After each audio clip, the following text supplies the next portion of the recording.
Hi everyone, thank you so much for coming this evening. A recent William D. Nordhaus article in the New York Review of Books can be summarized within a few words. Energy is a kind and dear friend. It is an insidious, invidious bastard. This evening is brought to you on behalf of coal and petrol. The lights, the cars, and the printing press which inked and glued and bound the magazine, let alone the van which transported it here, are all indebted to these two characters, coal and petrol. Our way of life, many of its finest points, are made possible through energy. No wonder then that several of our problems are likewise connected to it. If something is good, we want it. If it's scarce and good, we'll do things, mean things, to get it. It's this duality of good and bad, kind and cruel, which can be used, with the charge of simplification, to summarize the themed articles in this magazine. The works pick apart their subject with an eye to the policy impact and an awareness for the many stages of energy. First, as a crude mass, brimming with potential. Second, as a processed good, ready to ignite. Third, as a transported, traded, and ultimately consumed product, realizing its prospects. Now, far be it for me to criticize a magazine I work on, but I will point out that a fourth element of the energy cycle, its disposal, is perhaps largely overlooked, mea culpa. Though I'm sure he didn't intend this effect. Cameron Bruce's piece on the South China Sea and energy reserves had me imagining a strange sort of corporeal representation of energy, imagined in this sort of human form. Played the part of the whispering court official, leaning into the ear of the king or the queen, an insidious provocateur, hinting, urging, prodding. Not exactly a friend, but certainly the cause of events. The current contentions in the South China Sea, which involve China, Taiwan, Indonesia, Malaysia, Cambodia, sorry, I gotta take a breath, Thailand, Vietnam, the Philippines, Singapore, and Brunei, are caused, in part, Cameron tells us, he's right there. Cameron tells us, from the vast oil and natural gas reserves believed to exist beneath the ocean floor. It is access to and control of these raw resources, that first stage in the energy cycle, which is causing much of the fuss. In his editor's column, Andrew Thomas, who was just speaking, referred to one of the principles of energy politics: scarcity. The point is not lost on Cameron, who suggests that the South China Sea animosity is, and I quote, fundamentally driven by the simple economics of supply and demand. Given the figures he offers, this is hardly surprising. He states that in 2004, oil consumption in developing Asian nations stood at 14.8 million barrels per day. In 2030, not that far away from now, that figure is predicted to be 29.8 million. It can be too easily forgotten that stores of energy mean little if they can't be transported. That's the third step in the cycle.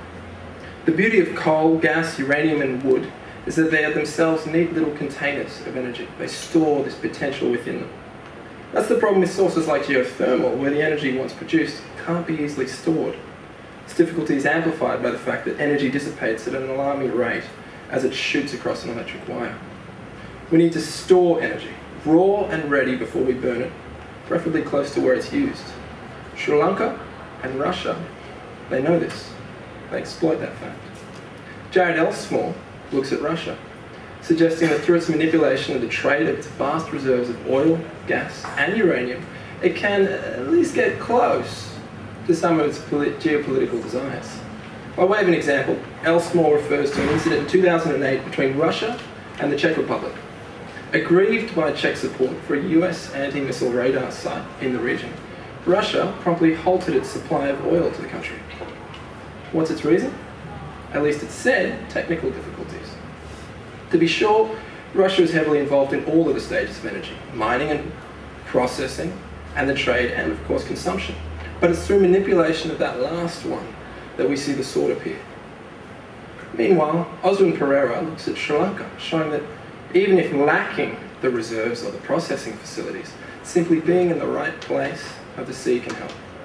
Focusing on China's interest in the Sri Lankan port of Hambantota, and I apologise if I mispronounced that, Pereira suggests that by acting as a middleman in the right place at the right time, Sri Lanka has the opportunity to leverage energy security concerns of China, as well as those of India and the US. If played well, it does seem reasonable to expect that this island nation may be able to pull off the feat of cities like Antioch, Palermo, and Aden in Yemen, who, at different points in history, have used the prevailing global political winds and their effect on trade to siphon money into their coffers. When you look at these two examples, it's clear that when you control its trade, energy can be a dear, dear friend. Control of energy, however, is not a certain recipe for success. Jack Luxford's piece, on Sudan makes that clear. Though gifted huge quantities of oil, South Sudan, through a mix of a bit of corruption, a bit of exploitation by its stronger northern neighbour, is unable to effectively leverage the benefits of these reserves. It's unable to make a friend of its natural entitlements. Interestingly, South and North Sudan are locked in a sort of strange tango, highlighting that second stage of energy, the processing. The South has all the oil, and the North has all the processing facilities. The North knows this, and has thus been charging steep rates, that is, $23 to $25 per barrel. If I'm wrong, Jack, please correct me. I'm stealing this from your article. The global standard, according to Jack, should be $1 per barrel. You can do the maths. Appreciably, many of these articles take a side. They suggest a solution, a pathway. Some, notably Dmitry Titkov's discussion of coal seam gas, are certainly not in vogue, at least if the recent rallies in Sydney, as well as this strange alliance between the Greens and the shock jocks, is anything to go by. Titkov adeptly suggests that as much as the documentary Gaslands and its images of igniting tap water are evocative, pragmatic considerations advocate the use of CSG. While liberally sprinkling frack throughout the article, one of the pleasures of writing on the subject being the ability to swear with a serious face, Titkov makes an environmental point, stating, and I quote, "Although unconventional gas extraction emits less greenhouse gases and is less damaging to the environment than other fossil fuels, it is used much less frequently."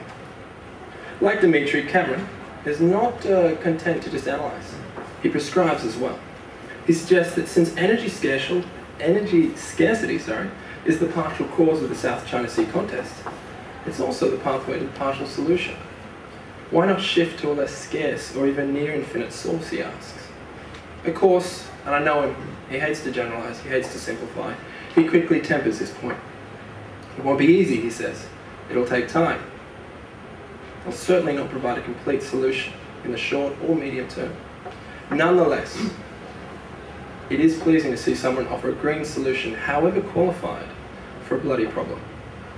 Energy is a Janus-based entity with several points in its life cycle. Sure is fun to chat about. I know you're all having a great time. Thankfully, though, the 40 pages of this edition of The Globalist are not exclusively focused on the subject. I invite the reader to grow tired of energy's capricious temperament and instead ponder whether Dominic Strauss-Kahn is going to make a comeback. Mary Germer did. For her part, Raihana Haidari asked whether Turkey is also enjoying its second coming. James McElroy inspected some recent US studies-centered chatter about the supposed, quotation marks, decline of the US. The consensus seemed to be that, and to quote Anatol Lieven, Professor of War Studies at King's College, the US eagle is not dead or dying, but rather molting a little bit. Lyndon Goddard considered the growing hobby of Obama criticism. Perhaps if you want, take a trip into prison with Kathleen Heath, write a bull, and then get furious at the subtle cruelties of the penitentiary system. If that doesn't take your fancy, go to Cuba. Jahan Navidi did. It fell in with a colourful crowd, the Cuban diaspora. Misa Hahn and Neroli Austin looked at this discriminatory power of accents, while Lawrence Hendry went about raiding the raiders. Drew Rook looked at another resource-based issue, the Grasberg mine in West Papua.